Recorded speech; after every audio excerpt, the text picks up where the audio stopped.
दोस्तों नमस्कार, मैं उपेंद्र यादव। दोस्तों रीट शिक्षक भर्ती 2020 के जो 90-10 का जो वेटेज हुआ है, हम पिछले 3 साल से संघर्ष कर रहे थे। 7 जून 2019 की वो तारीख मुझे आज भी याद है कि अशोकनगर थाने में हमें 85 लोगों को जेल में जाना पड़ा था।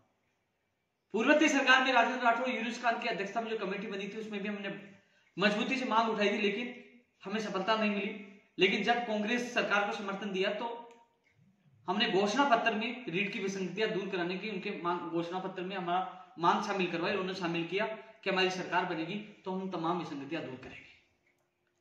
दोस्तों एमए के आधार पर बीएड करने वालों को भी हमने शामिल करवाने की मांग रखी थी, कॉमर्स वालों को भी शामिल करवाने की मांग रखी थी, लेकिन एमए के आधार पर बीएड करने वालों को शामिल नहीं किया गया, जो बड़ा दुखद घटना है। उनको शामिल करना चाहिए।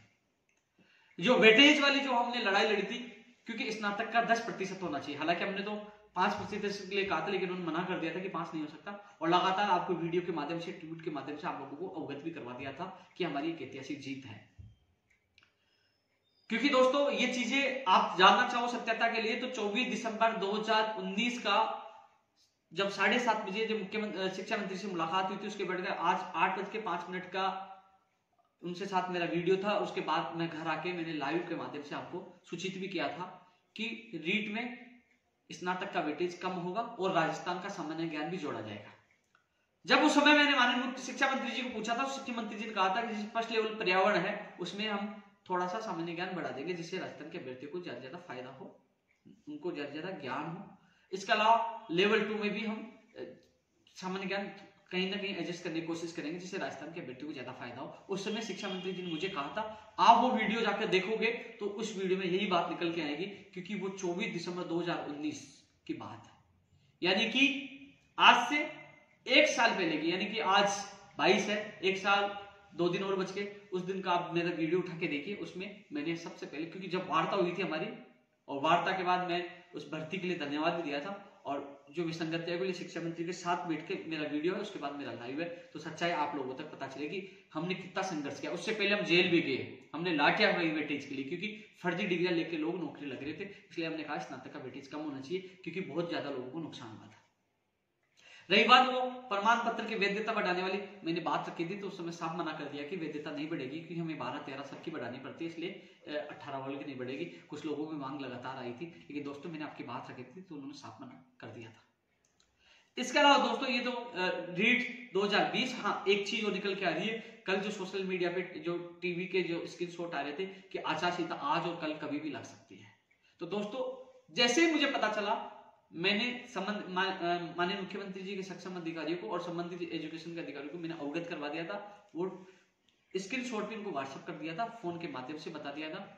पिछले कुछ दिनों से, 1-2 दिन से जो माध्यमिक शिक्षा बोर्ड के जो अध्यक्ष हैं वो जयपुरी है, इसी संबंध को लेकर जो यहाँ है प्लान में है, शिक्षा विभाग का जो प्लान है, एक विभाग वो है, इसका खंड है, भाग है, उसमें इसको विज्ञप्ति को लेकर कार्य चल रहा है। विज्ञप्ति कभी भी जारी हो सकती है, आज हो जाए, कल हो जाए, परसों हो जाए, कभी भी विज्ञप्ति आपकी जारी हो सकती है, जिसकी पूरी तैयारी हो चुकी है। एक दिमाग में एक बात चली थी आप लोगों की कि फिर से आचार संहिता के चक्कर में फाइल न अटक जाए। पहले आचार संहिता में फाइल इसलिए अटकी थी कि उन्होंने विभिन्न कैटेगरियों को छूट दी थी, जिसका नोटिफिकेशन जारी हो चुका है। यानी कि चुनाव आयोग ने यह माना था कि हम लोग परमिशन देते हैं और ये लोग विज्ञप्ति जारी करते हैं और ये विभिन्न वर्गों को उसमें पात्रता में छूट देते हैं, कहीं ना कहीं उन कैटेगरी को फायदा होगा, चुनाव प्रभावित होगा। तो वो नोटिफिकेशन आपको पता जारी हो चुका है, वो नोटिफिकेशन जारी हो चुका है। अब ऐसा नहीं कि लाभ होगा, अब विज्ञप्ति जारी होगी केवल पात्रता परीक्षा की। मान लीजिए आचार संहिता लग भी जाती है तो आप लोगों की चुनाव आयोग में 1 दिन में या तो फाइल भेजने की आवश्यकता नहीं होगी, क्योंकि पात्रता परीक्षा है। भेज भी दी तो 1 दिन में ही आपको परमिशन मिल जाएगी। इसलिए घबराने की आवश्यकता नहीं है कि आचार संहिता लग गई, हमारी विज्ञप्ति जारी होगी नहीं होगी। इसलिए आपकी विज्ञप्ति 100% इसी महीने में जारी होगी और 25 अप्रैल को एग्जाम होगी। आपने देखा केविट सरकार ने लगा दी है। इसलिए साथियों ये वीडियो इसलिए मैं डाल रहा हूं, कई लोग भ्रमित हो रहे थे कि चुनाव आचार संहिता लगने वाली है, हमारी विज्ञप्ति जारी होगी कि या नहीं होगी। तो मैंने आपसे पहले, मैं बहुत एक्टिव हूं, क्योंकि किस प्रकार से दर्दी मेहनत के बाद ये भर्ती आ रही है। जो लोग कई सालों से तैयारी कर रहे थे, उनके सपने साकार के लिए वो कितनी मेहनत कर रहे थे। तो दोस्तों इसके लिए मैंने अवगत भी करा दिया। और कभी भी आज कल परसों तरसों कभी भी इस वीक में आपकी विज्ञप्ति जारी हो सकती है। तैयारी पूर्ण है। निदेशक महोदय, जो अध्यक्ष महोदय माध्यमिक शिक्षा बोर्ड के, वो जयपुर ही आए हुए हैं। इसके अलावा दोस्तों मैं थोड़ी सी चर्चा रीड लेवल 2 को लेकर करना चाहूंगा। दोस्तों मैं एक बार फिर उन लोगों के दिमाग से बात निकालना चाहूंगा। मैंने हमेशा मेरे वीडियो में लाइव में यही बोला, एक और सूची। मैंने कहीं भी वेटिंग का पक्ष नहीं लिया, न रिसफल का पक्ष लिया। लेकिन इतना जरूर है कि जो हाई कोर्ट ने निर्देश दिया था, न्यायालय ने निर्देश दिया था 2810 जो है और लेवल फर्स्ट की जो भी मेंशन पोस्ट है, उसमें एक भी पोस्ट कम करते हैं तो इन अधिकारियों की तानाशाही बर्दाश्त नहीं करेंगे। सबसे पहले इनके खिलाफ बगावत मैं करूंगा और हो सके जितनी ताकत होगी, हिम्मत नहीं होगी इनकी सीटें काट ली, मैं मेरे बेरोजगार की एक सीट भी कम करने नहीं दूंगा। हाईकोर्ट में जो आदेश दिए, जिन्होंने बताया एफिडेविट जो 30 सीटें खाली है, उस पर तो सूची जारी होनी चाहिए। और यदि कोई अधिकारी तानाशाही करता है तो खुला चैलेंज है, मैं देख लूंगा उनको। लेकिन जो रिसफल और वेटिंग के लिए आप कोर्ट के आदेश से सूची जारी हो रही है, कुछ लोग धमकी भी दे रहे हैं, जा रहे हैं कोर्ट में भी जा रहे हैं। भैया कोर्ट ने यह कह दिया रिसफल निकाल दिया तो मैं रिसफल वालों को विरोध नहीं करूंगा, और कोर्ट ने यह कह दिया वेटिंग निकाल दो तो वेटिंग वालों को विरोध नहीं करूंगा। मैं किसी का भी विरोध नहीं करूंगा, न किसी का पक्ष में आऊंगा।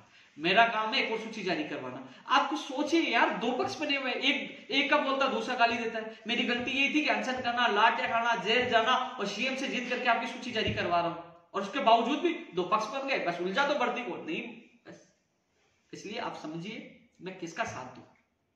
हाँ ये जरूर है कि यदि पोस्टेड अभ्यर्थियों को नहीं हटाते हैं और यदि जो रिक्त पद इन्होंने बताया एफिडेविट दिया उन पदों को नहीं भरते हैं, उन पदों में से यदि कम करते हैं, तो भाई साहब वो मैं बर्दाश्त नहीं करूंगा। ये आप लोगों से मैं विश्वास दिलाता हूं। उसके खिलाफ आवाज उठाऊंगा और देख लेंगे अधिकारियों को तानाशाही करते हैं, उनको भी देख लेंगे, क्योंकि हाईकोर्ट में उन्होंने एफिडेविट दिया है, पोस्टेड को हटाने का आदेश भी है। लेकिन जो रिसफल और वेटिंग का जो मामला, प्लीज मुझे बीच में मत घसीटो। तुम सोचिए, पोस्टेड कह रहे कि उपेंद्र यादव हमारा दुश्मन है, हमें घर नहीं। अरे मैं आपका दुश्मन नहीं हूं भाई, आप भी चले जाते। हाईकोर्ट ने निर्देश दिया है, अब कई लोग कोर्ट में जा रहे हैं। कल मान लीजिए, आज तो उनको लगता है मैं वेटिंग वालों के पक्ष में हूं, कल मान लीजिए किस पर से कोर्ट ने कह दिया रिसफल निकाल दो, तो वेटिंग वाले कहेंगे कि हमारा दुश्मन है। बस कोर्ट खेलते रहना, बस उपेंद्र यादव को कोसते रहना। इसलिए मैं स्पष्ट कह दूं, न मैं वेटिंग का पक्षधर हूं, न मैं रिसफल का पक्षधर हूं। मैंने एक सूची की मांग की थी, सरकार ने निर्देश दिए थे, हाईकोर्ट का निर्देश था कि सारे जो रिक्त पद है वो भरे जाए पोस्टेड को हटाते हुए। यदि उसमें कुछ गड़बड़ी होती है, पद कम करते हैं, पोस्टेड को नहीं हटाते, तो आपके साथ मैं हूं और लड़ाई लड़ेंगे। इसके अलावा प्लीज समझने की कोशिश करिए, मैं किसी को रोक नहीं रहा, भूल जा रहे हैं जाइए। अब जो न्यायालय करेगा, न्यायालय कह दे रिसफल निकाल दे, ये भी कह सकता है कि भैया रिसफल निकाला जाए, तो भैया उनको मानना पड़ेगा हाईकोर्ट का निर्णय। और कोर्ट ये भी कहते कि भैया नहीं, हाईकोर्ट का आदेश की पालना होगी, जो इन्होंने हाईकोर्ट के आदेश की पालना की है, वेटिंग ही निकाली है, तो वो ये निर्णय न्यायालय को करना है। और जो न्यायालय आदेश देगा उसकी पालना अधिकारी को सरकार को करनी है। मेरा काम था एक सूची का आदेश सरकार से लड़ झगड़ के करवाना, मुझे मैं कर रहा हूं। माननीय मुख्यमंत्री जी का आभार है इस चीज के लिए, शिक्षा मंत्री जी का आभार है जो उन्होंने एक सूची का आदेश तो जारी की। शायद पहली बार है जिसकी सूची पहले जारी हो चुकी है, उसकी एक और सूची जारी हो रही। ऐसी कोई भर्ती नहीं है जिसकी 2-2, 3-3 सूची जारी हो। शिक्षक की भर्ती बता देना एक भी, ऐसा नियम नहीं है, पहली बार नियम, एक अपवाद नियम बना है आपकी 2018। 2016 वाले पूछ ली, सुप्रीम कोर्ट में गए, 17 वाले गए, आपकी भर्ती है, लड़ झगड़ के यहां तक आए हैं। इसलिए ये निवेदन है कि आपस में सामंजस्य बिठाएं, जो सारी सीटें हैं उनको भरने के लिए सरकार को हम सबको मिलकर दबाव बनाना चाहिए, ज्यादा से ज्यादा बेरोजगार को फायदा हो। लेकिन आपसे निवेदन है, मुझे इसमें ना घसीटे। जय हिंद, जय भारत।